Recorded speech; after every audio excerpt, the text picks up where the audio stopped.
उत्पत्ति अध्याय 1 विश्व एवं मनुष्य की रचना का वर्णन।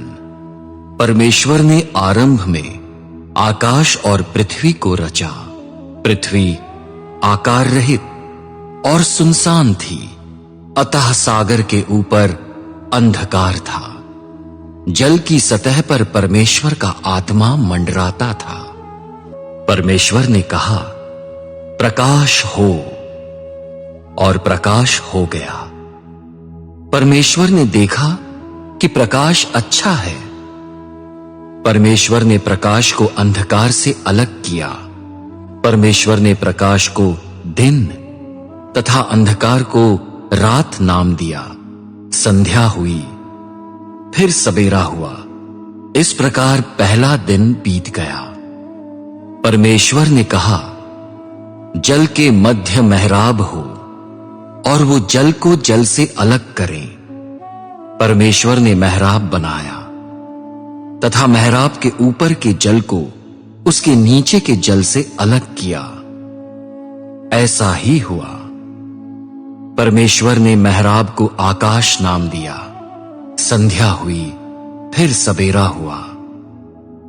इस प्रकार दूसरा दिन बीत गया।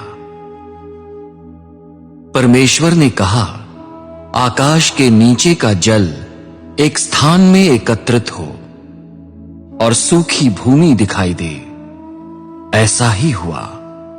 परमेश्वर ने सूखी भूमि को पृथ्वी तथा एकत्रित जल को समुद्र नाम दिया। परमेश्वर ने देखा कि वे अच्छे हैं।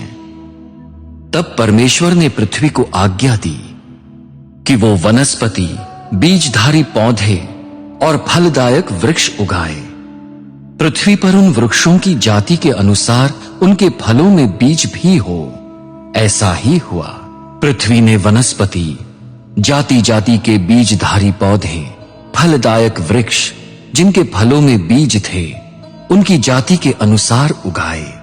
परमेश्वर ने देखा कि वे अच्छे हैं। संध्या हुई, फिर सवेरा हुआ। इस प्रकार तीसरा दिन बीत गया।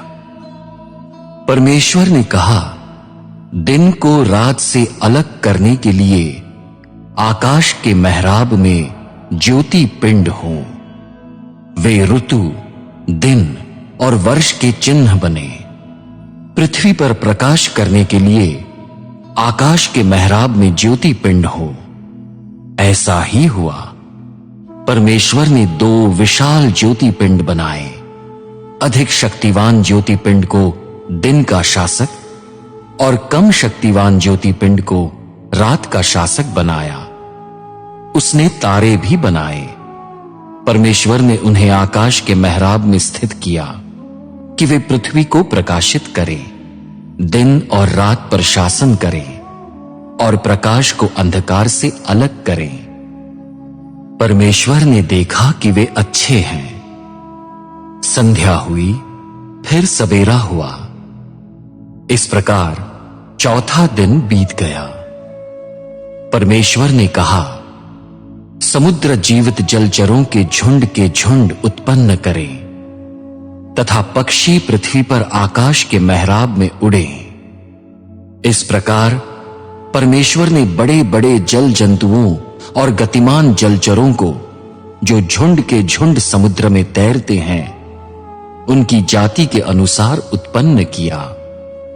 उसने सब पंख वाले पक्षियों को भी उनकी जाति के अनुसार उत्पन्न किया। परमेश्वर ने देखा कि वे अच्छे हैं। परमेश्वर ने उन्हें यह आशीष दी, फलो फूलो और समुद्र को भर दो, पक्षी भी पृथ्वी में असंख्य हो जाएं। संध्या हुई, फिर सवेरा हुआ। इस प्रकार 5वां दिन बीत गया। परमेश्वर ने कहा, पृथ्वी जीव जंतुओं को उनकी जाति के अनुसार उत्पन्न करे, अर्थात प्रत्येक की जाति के अनुसार पालतू पशु, रेंगने वाले जंतु और धरती के वन पशु। ऐसा ही हुआ।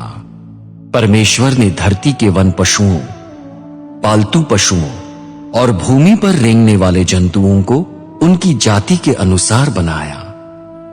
परमेश्वर ने देखा कि वे अच्छे हैं। परमेश्वर ने कहा, हम मनुष्यों को अपने स्वरूप में अपने सदृश्य बनाएं और समुद्र के जलचरों, आकाश के पक्षियों, पालतू पशुओं, धरती पर रेंगने वाले जंतुओं और समस्त पृथ्वी पर मनुष्य का अधिकार हो। अतः परमेश्वर ने अपने स्वरूप में मनुष्य को रचा।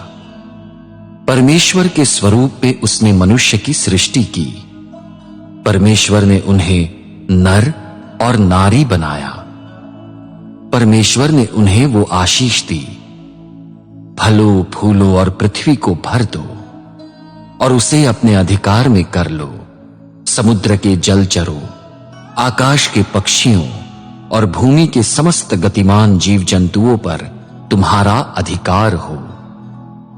परमेश्वर ने कहा, देखो, मैंने समस्त पृथ्वी के प्रत्येक बीजधारी पौधे और फलदायक वृक्ष, जिनके फलों में बीज हैं, तुम्हें प्रदान किए हैं।